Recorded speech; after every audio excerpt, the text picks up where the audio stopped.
Greetings from Midship Cinema, Peter Canego here. Thank you for joining me on this latest Sailing Day video, which will take us back to New York Harbor in the summer of 1996. Hope you enjoy.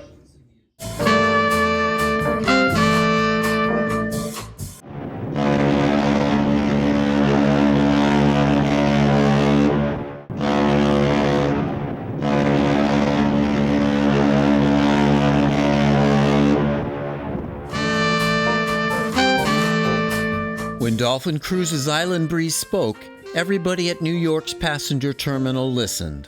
It was last call for all visitors to proceed ashore on July 21, 1996, as no less than 4 fascinating ships prepared to make their way down the Hudson. Meanwhile, CelebrityCruises' magical Meridian was casting her lines, and Regal Cruises' Dowager Regal Empress was basking in the midsummer light as she backed away from a neighboring berth.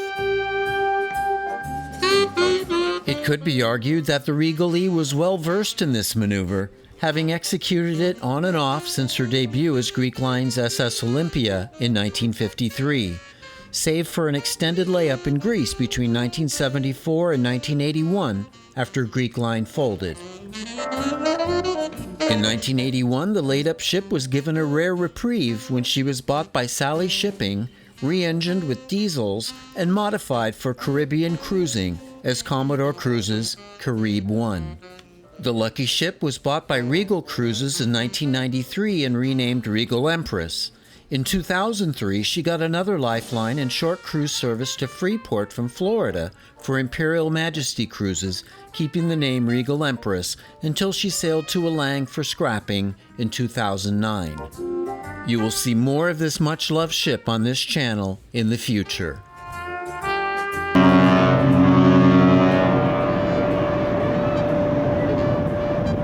And so spoketh CelebrityCruises' Meridian, another rebuilt former ocean liner that actually kept her original steam engines. She was built in 1963 as the GALILEO GALILEI for Lloyd Triestino's Italy to Australia emigrant service. She had quite a striking funnel with its original base and a dynamic horseshoe-shaped fin that was added by Celebrity. Wisely, her original covered teak line promenades were kept intact throughout her 36-year lifespan and various incarnations.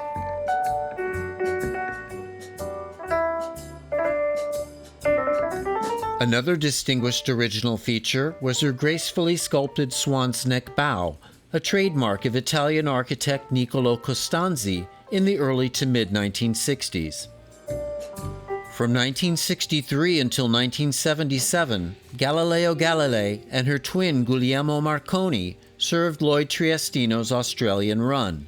She was then refitted for cruising with Italian Line Cruises International, but laid up again in 1977 after that venture failed.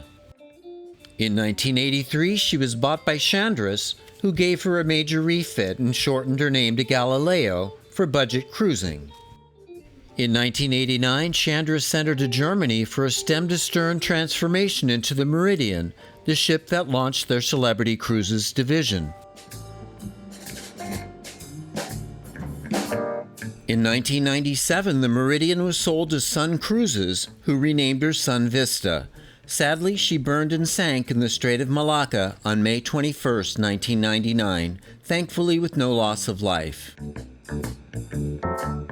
I'm happy to say that striking Viking Crown Lounge still hovers over some of the most beautiful destinations in the Aegean Sea to this day. When this was shot, the 1982-built Song of America only had 3 more years in the Royal Caribbean fleet. In 1999, she became Sun Cruises' SUNBIRD with the addition of a block of suites atop her bridge. In 2004, she was sold to Lewis Cruises and chartered to Thompson Holidays as the Thompson Destiny. In 2012, she became the Lewis Olympia and sails now as the Celestial Olympia after the company rebranded in 2014.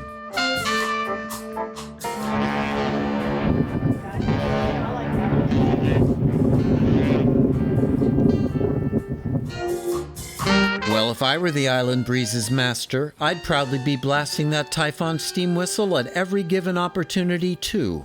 That majestic roar was heard in the port of Southampton between 1961 and 1977 when she sailed on line voyages to Durban as Union Castle Line's Transvaal Castle and then for SAF Marine as the SA Val.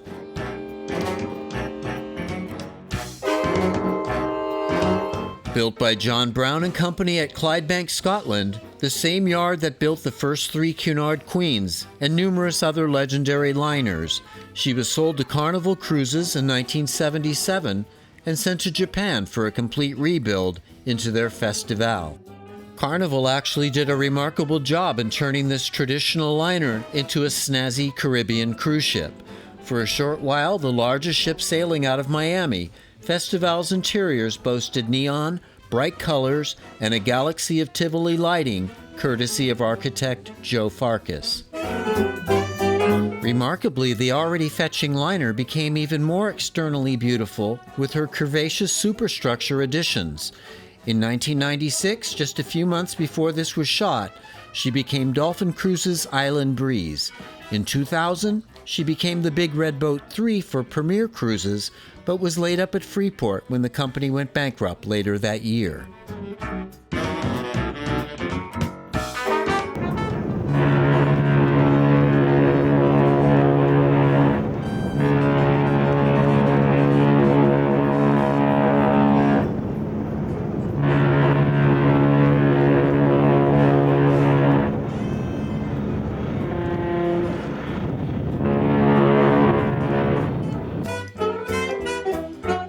In 2003, she was sold to Indian shipbreakers and was subsequently demolished at Alang.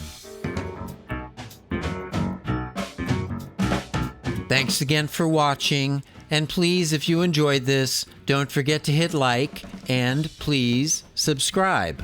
Thanks so much.